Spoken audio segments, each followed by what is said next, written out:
The last storm, the sky turned red before the storm came. Aaliyah stood at the edge of the broken city, her scarf tight around her face, eyes burning from dust. The air was dry, heavy, and too quiet. There were no birds, no voices, just the low, distant hum of the sandstorm rolling in like a living thing. She had heard stories about the last storm. People said it would cover everything, even the mountains. It wasn't just wind and dust, it was death. Those who got caught in it were never seen again. Aaliyah didn't wait to see if the stories were true. She ran. Her boots hit the cracked earth, hard. Behind her, the wind began to howl and the sky grew darker. Buildings once tall and proud were now skeletons made of steel. She ran past rusted cars buried in sand. Her water bottle was empty. Her breath came in sharp, painful gasps. But she didn't stop. The storm chased her like a wild animal. Dust whipped against her back. Sharp pieces of glass and metal flew through the air. She tripped, fell, and got up again. Her legs were shaking, but she kept going. Just when her hope was almost gone, she saw something strange. A round shape sticking out of the sand. At first, it looked like a rock. But as she got closer, she saw it was metal. Smooth, cold, and half buried. She wiped the sand away with shaking hands. There was a small circle in the center, a hatch. A red light blinked once. Then it opened. Aaliyah didn't think. She just jumped in. The hatch closed behind her with a heavy thud. The wind was gone. The storm couldn't reach her here. She fell onto a metal floor. It was dark, cold, and silent. She coughed, wiped her eyes, and tried to stand. Her knees gave out. She sat there, breathing hard. Above her, the storm roared like a monster trapped outside. But here, there was silence. Then, a sound. Click. A soft red light turned on above her. It flickered. Then, a voice echoed through the room.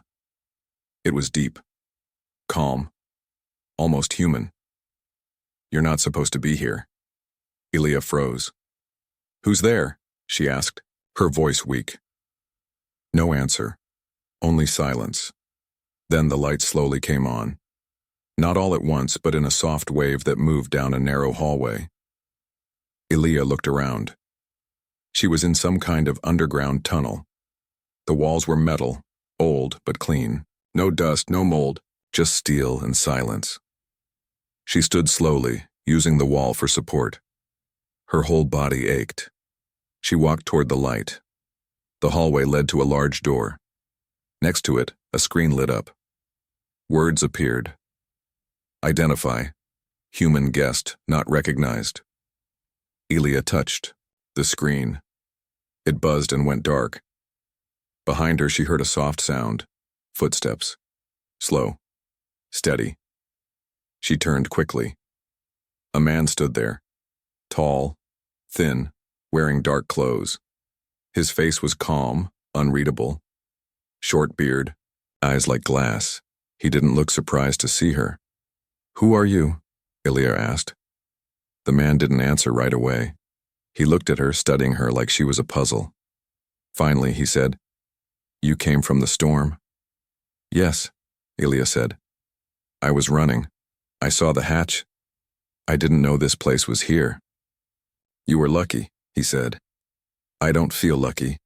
He walked past her and touched the screen. It lit up again and opened the large door. Inside was a small room with food, water, and a place to sit. Lights buzzed softly on the ceiling. "Come in," he said. "You look like you're about to fall." Aaliyah stepped inside slowly. Her eyes scanned the room. It didn't look like a home, more like a lab, or maybe a bunker. "Who are you?" she asked again. "Kieran," he said. "This is my home. And now, it's yours too. For now." Aaliyah sat down, breathing hard. She picked up the water bottle. He handed her and drank fast. The cold water felt like life itself. "How long have you been down here?" she asked. Kieran looked at her, then away. "A long time." Aaliyah wanted to ask more, but her body gave up. She lay back on the soft chair, eyes heavy. The storm still roared above them, but here, deep underground, it sounded far away. Her eyes began to close. But just before she slept, she heard something else, a whisper. Soft. Strange. Coming from behind another door. But when she looked, Kieran was already gone. The bunker man, when Elia woke up, it wasn't because of the storm. It was because someone was watching her. Her eyes snapped open. The room was quiet still. The chair she had fallen asleep in creaked softly under her weight. A dim yellow light glowed overhead, giving the space a strange warmth. Too calm. Too quiet. Like the eye of a hurricane. She turned her head slowly. The man was standing in the corner. Kieran. He hadn't made a sound. He didn't speak. He simply stood there, arms crossed, watching her as if she were a dangerous animal that might wake up wild. "Were you standing there all night?" she asked, voice hoarse. "You talk in your sleep," he said. Elia sat up, a chill running down her back. "What did I say?" Kieran looked away. "Nothing useful." He walked to the table and pressed a button. The wall behind it slid open, revealing a small kitchen unit. Metallic arms moved like silent spiders preparing something warm. In less than a minute, steam rose from a metal mug. He handed it to her. Elia sniffed it. Not poison. Something like tea, maybe food. She took a sip. "Thank you," she said. He didn't reply. Instead, he turned toward the hallway that led deeper into the bunker. Elia's eyes followed him. "What is this place?" she asked. "Why is it here?" Kieran stopped walking, but he didn't turn around. A shelter, built before the end. The end of what? The end of everything. Elia stood up, holding the cup in both hands. Her body still hurt. Her mind was racing. She had questions, too many. But something about Kieran made her careful. Not scared, but alert. This wasn't just a man living in a hole in the ground. He was guarding something. She followed him into the hallway. Walls lined with screens, wires, blinking lights. Cameras in every corner. This place wasn't just a bunker. It was alive. "How long have you been here?" she asked again. 32 years, Elia blinked. "Alone?" "Yes." "Why?" He didn't answer. Instead, he led her into a control room. Screens showed the world outside. Endless sand. Broken cities. One screen showed the storm moving away, slowly dissolving into the horizon. Another screen showed something else. A locked door. Steel. Thick. Numbered. Room 9. Elia pointed. "What's behind that?" Kieran's face hardened. His fingers danced over the screen and turned it off. "You don't go near that room." His voice was low, flat, like a warning buried in ice. Elia didn't speak, but she remembered the whisper. The one she heard before sleep took her. Something or someone was in there, and it wasn't Kieran. "Are there others here?" she asked. He turned toward her. His eyes were cold, but beneath that coldness, something flickered. Fear, or maybe guilt. "No one you need to meet." Elia's heart beat faster. "You said this is a shelter. Shelters are made for people, families, not one man." He stepped closer. His shadow fell across her face. "You survived the storm. I gave you water, food, a bed. Don't ask questions that don't belong to you." He left her in the control room. Elia stood there, watching the black screen where room 9 had been. She didn't know what was behind that door, but she knew one thing for sure. Kieran was lying. Hours passed. Maybe more. Elia explored what little she could. Most of the bunker was locked. Automatic doors that needed codes or fingerprints. The only open areas were the living quarters, the kitchen, and a small room with old books and data chips. She found a map, a blueprint of the place. Room 9 was deeper than she thought. Below the living floor. Underground. Beneath the bunker itself. A second bunker? She had to see it. That night, while Kieran was asleep, or at least pretending to be, Elia crept into the hallway. Her boots made no sound. She moved like a shadow, heart pounding. She followed the map in her mind. The door to room 9 stood before her. Smooth steel. No handle. Just a black screen on the wall. She touched it. To her surprise, it flickered to life. Fingerprint required. She placed her hand on it. Green light. Beep. Access granted. The door clicked. Elia's breath caught in her throat. Why had it accepted her? How did the system know her? Slowly the door opened with a hiss. Darkness spilled out like ink. She stepped inside. The room was large, cold, and full of silence. She moved through it, one step at a time, until her eyes adjusted. Then she saw them. Pods, lined up like coffins, each one held a person. Men, women, children. Frozen in sleep. Elia's breath trembled. She walked closer to the nearest pod. A woman inside, eyes shut, skin pale, breathing, slow, mechanical. What was this? What had Kieran hidden down here? Behind her, a voice spoke.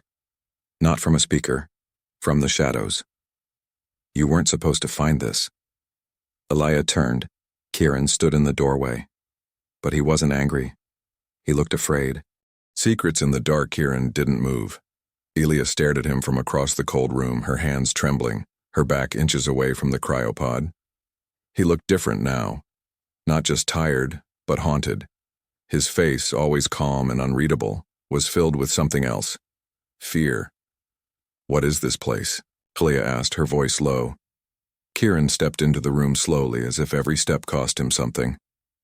You weren't meant to see this, he said. Elia pointed to the pods. They're alive. Who are they? Kieran didn't answer. You told me you were alone, she said, louder now. You lied. He looked at her. They're not alive, not yet. Not completely. They're frozen.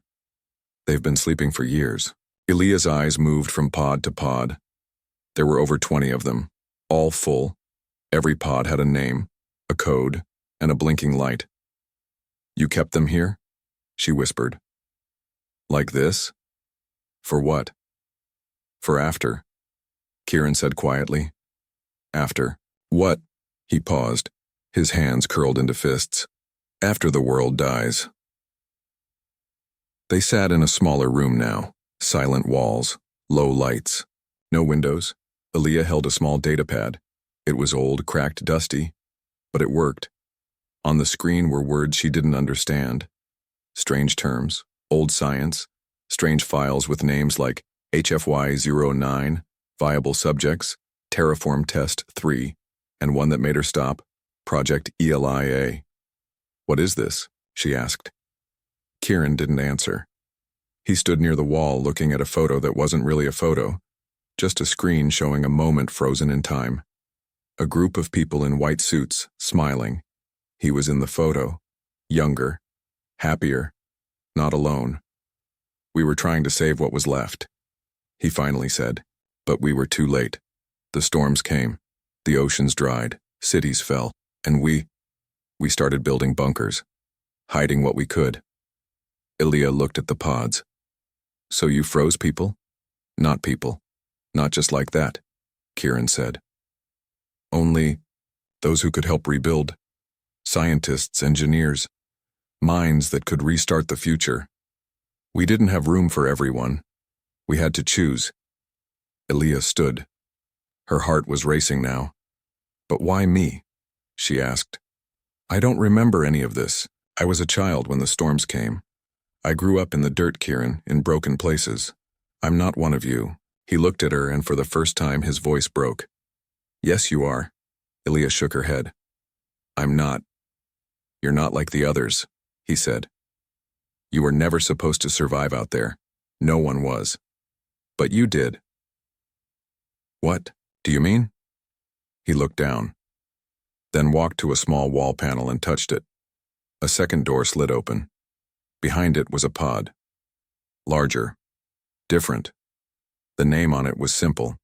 ELIA beneath it. Emergency life form for intelligence advancement. Alia stepped closer. That's not me, she said, confused. Kieran sighed. You were grown, not born. Elia turned to him, stunned. You're lying.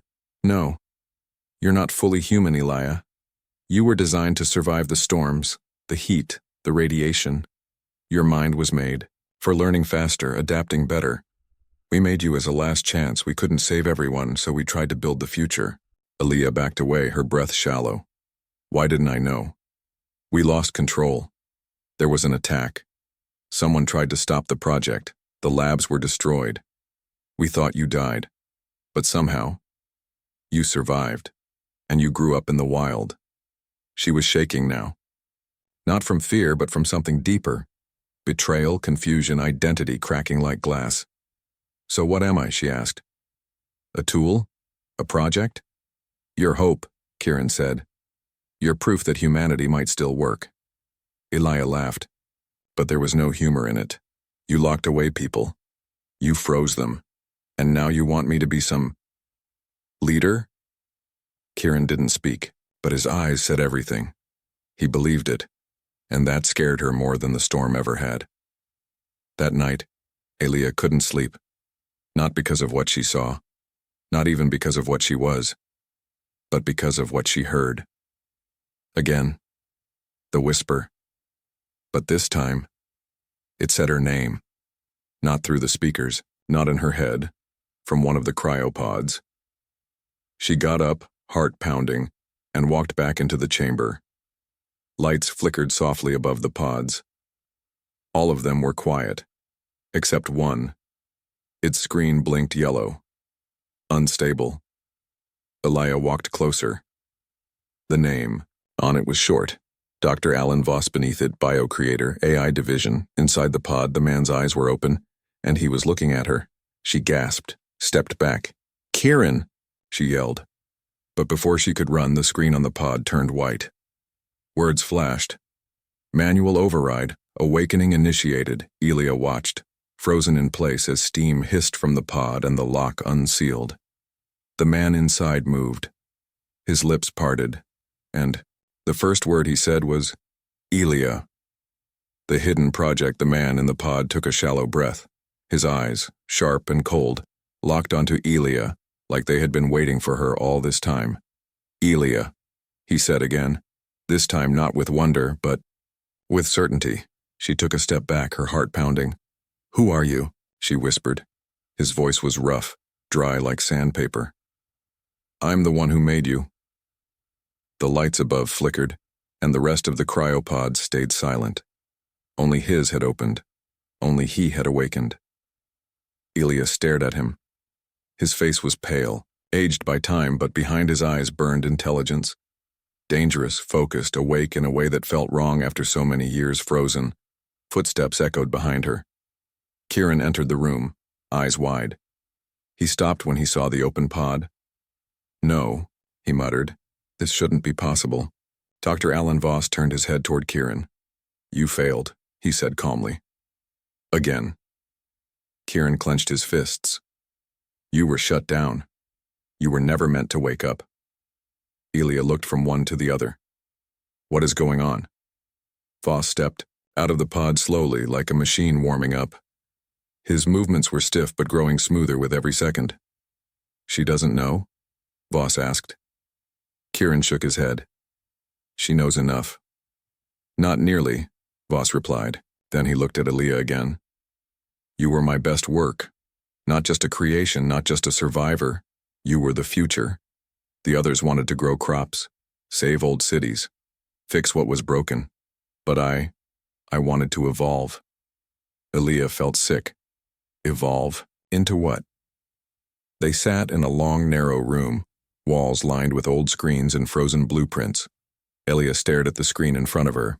It showed a file. Project, HFY Humanity for You. A final backup plan. It wasn't just about saving people, Kieran explained, voice low. It was about building something better. People who could live without sunlight, who didn't need perfect air, who could learn fast, adapt, survive anything. Elia looked at the screen. There were test logs, subjects that failed, Numbers. Names, then the word, terminated. Then came her file, ELIA, level 7 intelligence and 0 failure rate. She scrolled down. Why didn't I die like the others? She asked. Kieran didn't speak. Voss did. Because you weren't just a test. You were the only one who chose to live. Elia frowned. What does that mean? You woke yourself up, he said. The others had programming, safety checks, timers. You broke yours. You escaped the lab during the attack, and you've been living outside alone all this time. That wasn't failure. That was evolution. Elia stared at the screen. She could feel her mind racing, trying to piece together memories that weren't there. So I'm not real? She asked. Voss leaned forward. You're more real than anyone else here. You're the next step. Later, Elia stood alone in the garden room, if you could call it that. Tiny green plants grew under weak lights. Artificial soil. Recycled. Water. Life in a cage. She touched the leaves. They felt soft but sad, like they missed the sun. Behind her, Kieran spoke. Don't believe everything he says. Elia didn't turn. He said he created me. He helped build the project, but he didn't care about life, only control. Elia turned now. And you? What did you care about? Kieran looked tired. I believed in giving people a second chance, not replacing them. Then why keep me locked out? Why lie? Because you were the last hope. If you turned out like him, there'd be nothing left worth saving. Elia looked at him. And now? He sighed. Now? I don't know. That night, the bunker lights dimmed early. Elia couldn't sleep. Voss was awake, wandering the halls like a ghost from the past. Elia followed him. Quiet. Hidden. He stopped near a control room. Tapped into an old terminal. She listened from the dark. Initiate backup sequence. He whispered. Awaken subjects, phase 2 only. Test loyalty. Begin evolution cycle. Elia's blood ran cold. He wasn't just here to teach her. He was here to take over. Elia burst into Kieran's room. He's trying to activate others, she said. He's doing something behind your back. Kieran's face went pale. The second phase? What is it? Not humans, not like you. They were unstable, too aggressive. Designed for defense, not survival. Elia's heart pounded. How many? Kieran stared at the wall. 12. Alarms rang through the bunker. Red lights flashed. Doors hissed open in the deep levels. Elia and Kieran ran. On screen after screen, pods were opening. Not calm, not controlled. Subjects screamed. Metal cracked. Claws tore through glass. They were waking up and they were not human. Elia stared at the chaos, then turned to Kieran. You said I was hope? You are? Then let me stop this. In the final scene, Elia walks alone into the lower level. Behind her, the bunker doors seal shut.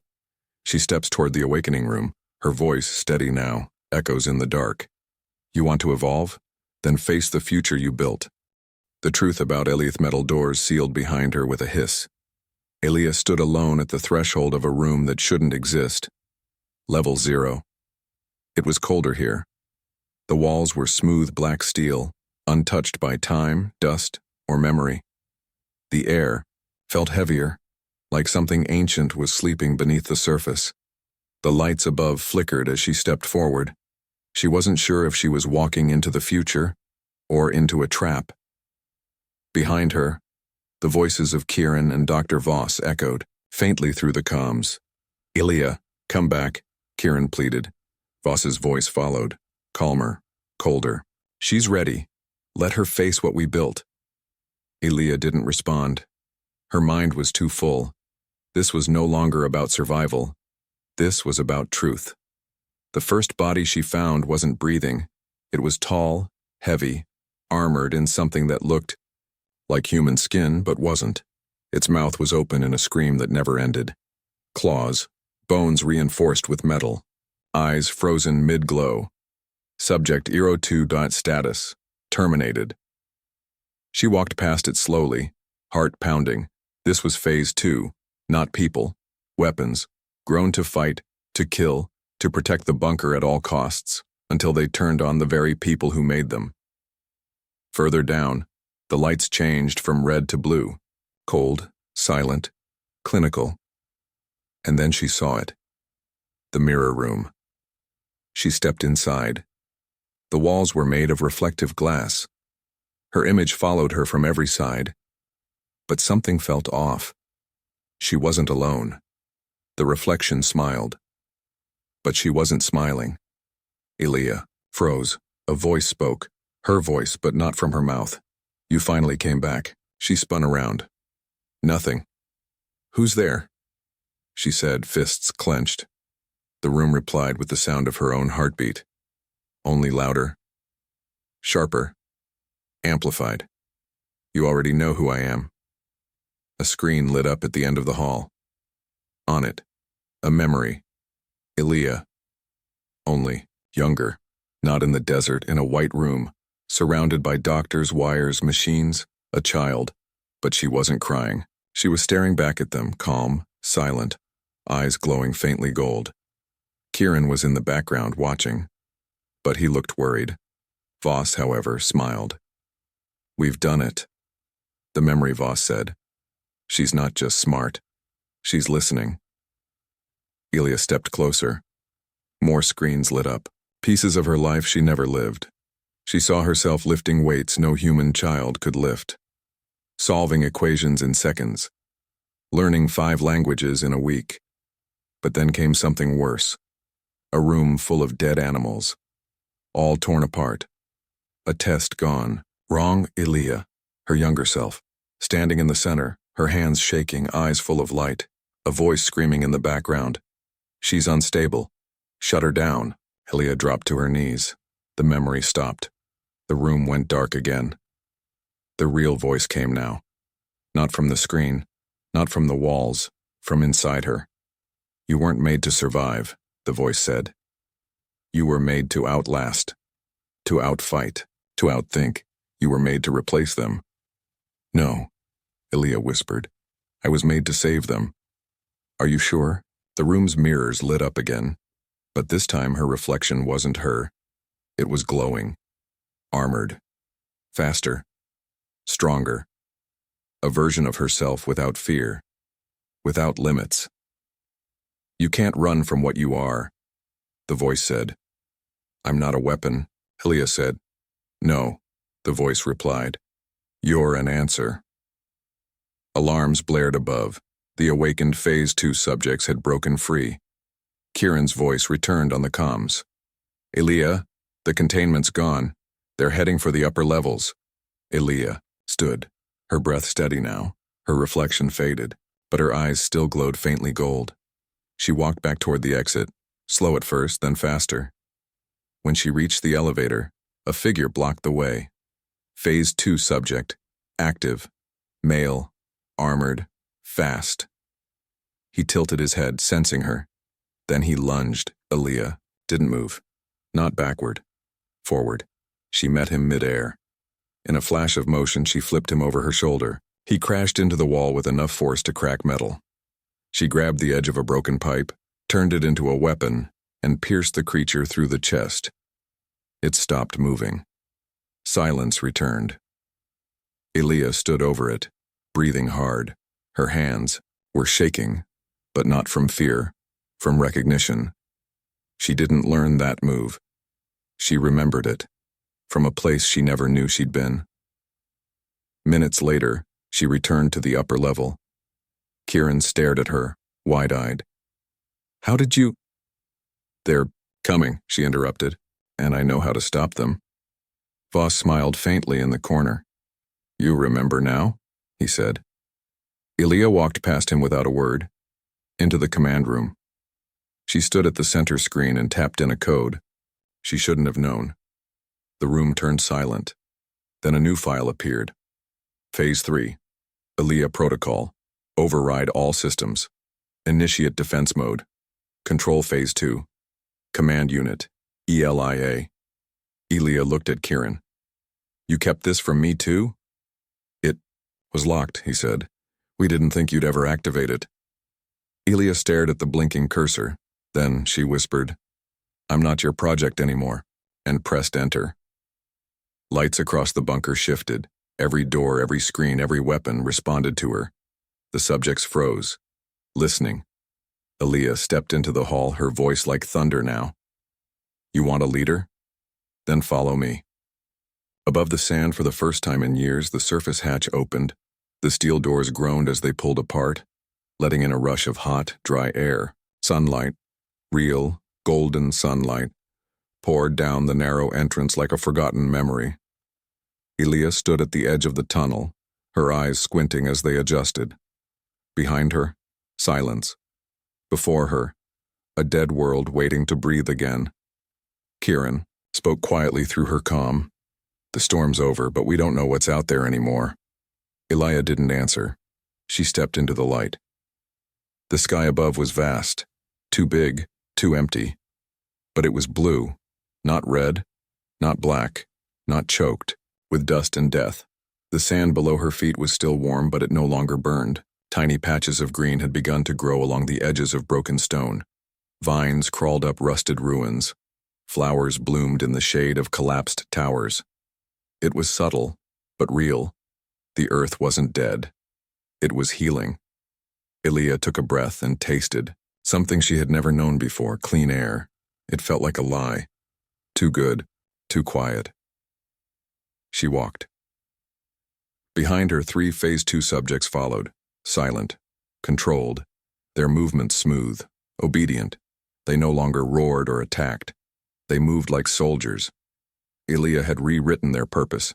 They now followed her command, and her voice alone, but even as they moved, she felt their power humming under their skin, like weapons that hadn't forgotten how to explode. She reached the top of a broken ridge.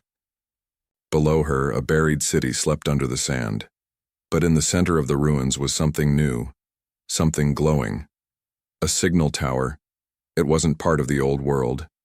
It was active, alive. In the command bunker, Kieran stared at the satellite feed. Elia, are you seeing this? Yes. That's not ours. No bunker ever placed that tower. It's broadcasting, but we don't know to who. Elia narrowed her eyes.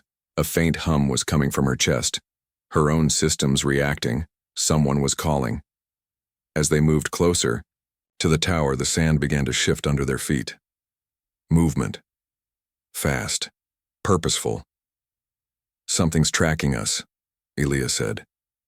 Within seconds, they were surrounded. Not by Phase 2 monsters. Not by humans. Something else. Figures rose from beneath. The sand, sleek, silver, and terrifying. Tall machines with glowing eyes and sharp limbs. They moved silently, forming a circle. Then, they knelt. Elia stared, stunned. One of them raised its head. A voice came through its speaker. Metallic but clear. Unit recognized. Welcome. Command prototype Elia. We have waited. Kieran's voice screamed in her ear. Get out of there. But Elia raised her hand. Stand down. The Phase 2 subjects lowered their weapons. The machines didn't move. They simply opened a path between them, leading straight to the tower. Is this? She asked. The lead machine answered, This is your inheritance. Elia walked forward. Inside the tower was something she never expected. Technology far beyond the bunkers. Smooth walls. Living metal. Glowing blue veins running through the floor. At the center was a terminal. It lit up as she approached. A voice greeted her, female. Gentle, almost human. Elia protocol confirmed. Planetary restoration in progress. Last active AI. Terminated. Awaiting new leadership. Elia blinked. What leadership? Yours, the voice said. You were not created to survive the past. You were built to rebuild the future. Kieran's voice came through again, shaken. Elia, this isn't just about saving people, is it? This This whole thing was a test, a handoff. Aaliyah stared at her reflection in the screen, eyes glowing, a human face hiding something older, deeper, stronger. She finally understood. The Phase 2 units were not soldiers. They were practice. The surface machines were the real army, buried here, long before she ever woke up, waiting for a leader, waiting for her. The screen changed. Maps appeared. Satellite feeds showing other towers across the continent. Systems booting up. Green zones spreading. Clouds returning. Oceans refilling. The planet was waking, but so were others. Other bunkers. Other factions. Not all of them peaceful. Some would resist the change. Some would want the old world back. Elia turned to the machine beside her. How many of you are there? Active units 4,219. Dormant units 21,000. More awaiting activation with your command. What is your mission? To rebuild, to protect, to follow your will. Elia looked at her hands, once scarred, now steady. She had a choice. She could become the last remnant of the old world, or the first voice of a new one. As the sun dipped low and shadows spread across the sand, Elia activated the beacon. Light surged across the tower and shot into the sky. Kieran's voice cracked through again. What did you do? Elia spoke quietly. I told the world we're still here, deep underground in a different bunker, one no one remembered. An old warning light began to blink. Red. A figure in a sealed room opened his eyes. He looked at the screen and whispered, She's awake. Rebirth, the sky was no longer empty. Since Ilya activated the tower, something had changed, not just in the air or the machines, but in the world itself. Clouds rolled across the desert for the first time in decades. The ground, once dry and cracked, began to breathe again. Water moved beneath the soil. Vines twisted along metal ruins. Nature, broken and buried, was rising. But so was something else. Not everyone wanted the world to heal. Not everyone wanted Ilya to lead. In the command bunker, alarms screamed. Kieran stood frozen as dozens of red dots lit up the map. Fast. Aggressive. Coming from underground sectors once thought sealed forever.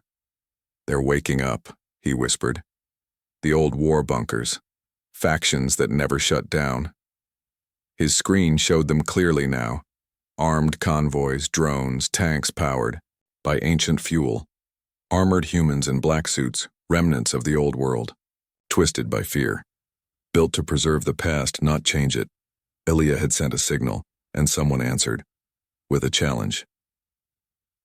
Miles away, at the base of the tower, Ilya watched the sky darken again. But it wasn't a storm. It was a fleet. Airships. Drones. Mechs. All painted with the symbol of the old regime, a black sun over a dying earth. Behind her, the awakened machine army stood in formation. Her Phase 2 followers. Her guardians. Her enemies. Once, now, her soldiers. They're here, she said. The lead machine replied. Do we defend? Ilya looked at her reflection in the glass tower. Wind blew across her face. The same face she'd once doubted. Now, she knew what it was. Not a copy. Not a clone. A convergence. Human and machine. Instinct and design. A voice born to be heard when the world had gone silent. No, she said. We don't defend. We rise. The battle began before dawn. The old world forces launched everything they had.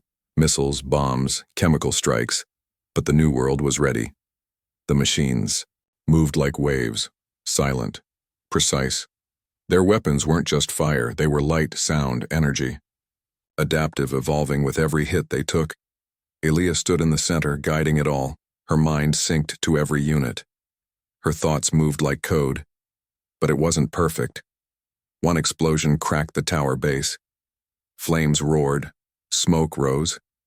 A child, one of the early awakened cryo survivors, screamed in fear. Ilya turned, ran through fire, lifted the child in her arms. Her skin burned. Her breath caught, but she kept moving. Because rebirth isn't safe. Rebirth is pain, sacrifice, choice.